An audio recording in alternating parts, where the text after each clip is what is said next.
নমস্কার বন্ধুরা, প্রমার রান্নাঘরে সবাইকে স্বাগত। আজকে বানাবো মোচার চপ। রেসিপিটা শেষ পর্যন্ত দেখার অনুরোধ রইল। মোচার চপ বানানোর জন্য এখানে আমি 1 বাটি মোচা নিয়েছি। মোচাটা আমি নুন আর হলুদ দিয়ে সিদ্ধ করে রেখেছিলাম।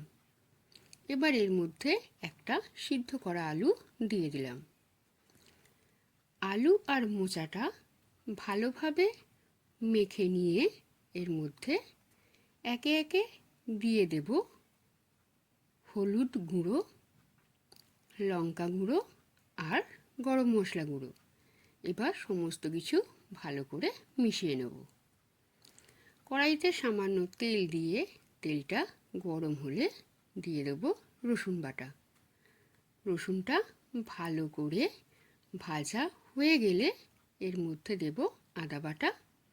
আদা আর রসুনটা ভেজে নিয়ে দিয়ে দেব মেখে রাখা মোচা। এবার একটু সময় নিয়ে মোচাটা ভালোভাবে কষিয়ে নেব। মোচাটা কষানো হয়ে গেছে। এবার এটা নাবিয়ে রেখে দেব ঠান্ডা হওয়ার জন্য। ঠান্ডা হওয়ার পর মোচার মিশ্রণ থেকে ছোট ছোট টুকরো করে কেটে নেব। এবার এক একটা টুকরো নিয়ে হাত দিয়ে গোল গোল করে চপের আকারে তৈরি করে নেব।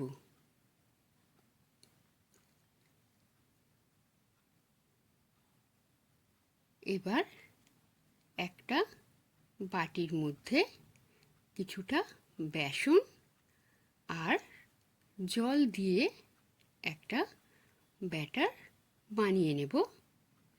ব্যাটারটা 10 মিনিট রেখে দেব। এবার এর মধ্যে দিয়ে দেবো স্বাদ মতো লবণ আর কিছুটা গরম তেল। সমস্ত কিছু ভালোভাবে মিশিয়ে নেব। কড়াইতে এবার পরিমাণ মতো তেল গরম করে নিয়ে একে একে মোচার চপগুলো হালকা লাল করে ভেজে তুলে রাখব। এইভাবে সমস্ত চপগুলো একবার করে ভেজে নেব। তারপরে সব চপগুলোকে আবার দিয়ে দেব ডিপ ব্রাউন করে ভাজার জন্য। এতে চপগুলো বেশ মুচমুচে হবে। ডিপ ব্রাউন করে ভাজা হয়ে গেলে চপগুলোকে তুলে নেব।